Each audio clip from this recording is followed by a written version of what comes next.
कोलकाता में lady doctor से rape और मर्डर के मामले में सियासत लगातार गर्माती जा रही है। इसी कड़ी में अब इस मामले पर पूर्व केंद्रीय मंत्री स्मृति ईरानी ने ममता बनर्जी सरकार पर जमकर हमला बोला है। स्मृति ईरानी ने कहा कि ममता बनर्जी इस मामले पर राजनीति करना बंद करें। पीड़ित परिवार को मुआवजा नहीं, न्याय चाहिए। साथ ही उन्होंने सवाल उठाते हुए कहा कि क्या उस मंजिल पर किसी ने उस महिला की चीख नहीं सुनी? क्या ये संभव था कि एक व्यक्ति उस महिला के साथ बलात्कार कर रहा था, उसके पैर तोड़ रहा था, उसके हाथ तोड़ रहा था, उसकी आंखें निकाल रहा था, उसकी छाती पर वार कर रहा था, उसके पेट पर वार कर रहा था और वो महिला चिल्ला रही थी और किसी ने उसकी चीख नहीं सुनी? आप भी सुनिए स्मृति ईरानी ने आगे क्या कुछ कहा। मीडिया के रिपोर्ट्स के मुताबिक उस महिला के मृत शरीर से, आंखों से, वजाइना से खून बह रहा था। उसकी छाती पर वार हुआ था, पेट पर वार हुआ था, टांगों पर वार हुआ था, दोनों हाथों के नाखून टूटे पाए गए।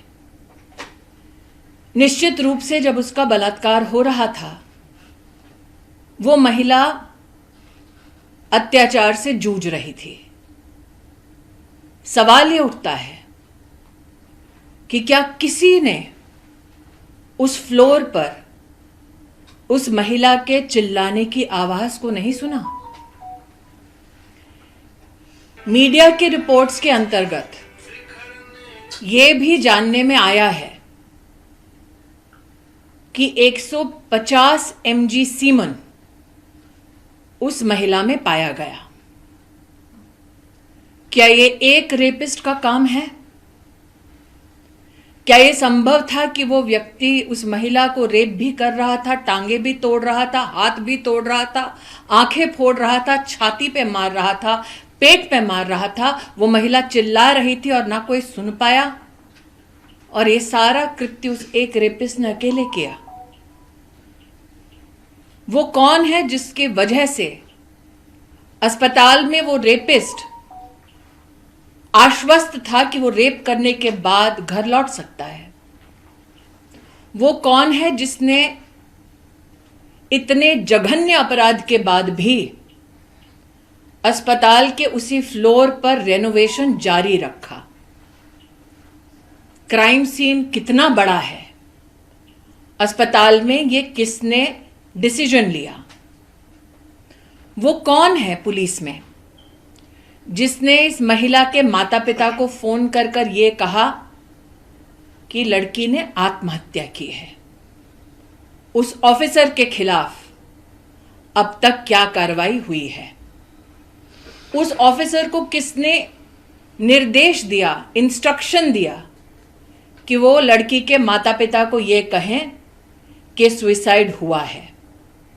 वो ऑफिसर और उसका अगर सुपीरियर ऑफिसर है तो वो इस निष्कर्ष पर कैसे पहुंचे, और अगर किसी के इशारे पर पहुंचे तो वो व्यक्ति कौन है? सवाल यह भी उठता है कि रेपिस्ट निश्चिंत है, लेकिन प्रोटेस्टर्स पर मॉब आकर हमला करती है। यह कैसे संभव है कि गुंडों की एक फौज इकट्ठी होती है शहर में और पुलिस को पता तक नहीं चलता? ये कैसे संभव है कि गुंडे आकर, मॉब आकर अस्पताल में तोड़फोड़ करते हैं और मीडिया की रिपोर्ट्स ये कहती है उन चीजों के साथ तोड़फोड़ करते हैं जो शायद एविडेंस का हिस्सा है? आज मैं सबसे गुजारिश करती हूं, सबसे निवेदन करती हूं, हम में से कई हैं जो मीडिया में हैं, पॉलिटिक्स में हैं, साधारण नागरिक का जीवन जी रहे हैं। निर्भया के निर्मम कांड के बाद हम सब हिंदुस्तानियों ने आवाज उठाई थी। कानून में भी बदलाव लाया गया, कानून को सख्त किया गया। जुडिशरी में आज महिला के ऊपर हुए अत्याचारों के केस कितने समय से लंबित हैं, इस वक्त मैं उस पर चर्चा नहीं कर रही। जो प्रोटेस्टर्स इकट्ठे हुए कलकत्ता शहर में, वो शायद एक दूसरे को ना जानते हैं, ना कभी किसी ने किसी से एक दूसरे का धर्म पूछा, ना रीजन पूछा, ना जाति पूछी, ना वोट प्रेफरेंस पूछा। विषय है कि उस लड़की को न्याय मिलेगा या नहीं मिलेगा। मैं आज हर उस प्रोटेस्टर से जो सड़कों पर उतरा है इस महिला को न्याय दिलाने के लिए, उनसे कहना चाहती हूं, पश्चिम बंगाल के हर उस नागरिक के साथ जो इंसाफ की तलाश में है, पूरा देश एकजुट होकर खड़ा है। लेकिन हमें सवालों पर वापस ध्यान केंद्रित करना है। एक लड़की का बलात्कार होता है अपने ही अस्पताल में। वो चिल्लाई तो किसी ने अस्पताल में सुना नहीं। उसकी टांगे तोड़ी गई, पेल्विक रीजन तोड़ा गया, हाथ तोड़े गए, नाखून उखाड़े गए, छाती पर मारा गया, पेट पर मारा गया, आंखें फोड़ी गई, वजाइना से ब्लीड कर रही थी, आंखों से ब्लीड कर रही थी, और ये सब एक रेपिस्ट ने किया। सवाल कई हैं, जवाब का इंतजार जनता को है। मैम, मुख्यमंत्री ममता बनर्जी ने कुछ देर पहले ही उन्होंने भी एक प्रोटेस्ट रैली मार्च किया है। उसमें वो कह रहे हैं कि जो मुझे पता चला कि आरजीकर में जाकर सीपीएम और भाजपा ने तोड़फोड़ की है 14 तारीख को। मैं दोबारा कहती हूं, तेरा रेप मेरा रेप की पॉलिटिक्स को बंद करें ममता दी।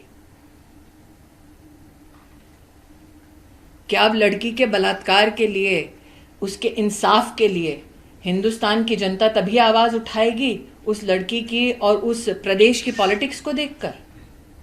और अगर ममता जी को लेफ्ट विंग से इतनी ही परेशानी है तो इंडिया अलायंस छोड़ दें। लेकिन प्रश्न उठता है कि मिचिल विरोध प्रदर्शन किसके खिलाफ किया? प्रदेश की होम मिनिस्टर ममता जी हैं। हेल्थ का चार्ज किसके पास है? मुख्यमंत्री कौन है? तो किसके खिलाफ वो प्रदर्शन कर रही थी? अपने खिलाफ। जनता की आंखों में धूल झोंकना बंद करें। जनता जो जवाब मांग रही है उन जवाबों को दें।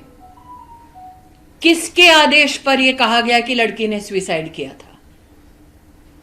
क्यों? अगर माता पिता पिटीशन कर रहे हैं कि 150 mg सीमेन है तो क्या उसका उल्लेख एफआईआर में है?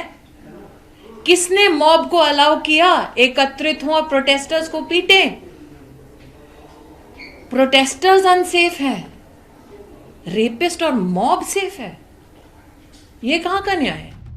ब्यूरो रिपोर्ट, इंडिया पब्लिक खबर। फिलहाल इस खबर पर आपका क्या कहना है? कमेंट में लिखकर हमें अपनी राय जरूर बताएं। बने रहे इंडिया पब्लिक खबर के साथ। हमारे YouTube चैनल को सब्सक्राइब करें और बेल आइकन दबाएं ताकि चैनल से जुड़ी सारी लेटेस्ट अपडेट्स आप तक वक्त से पहुंच पाएं।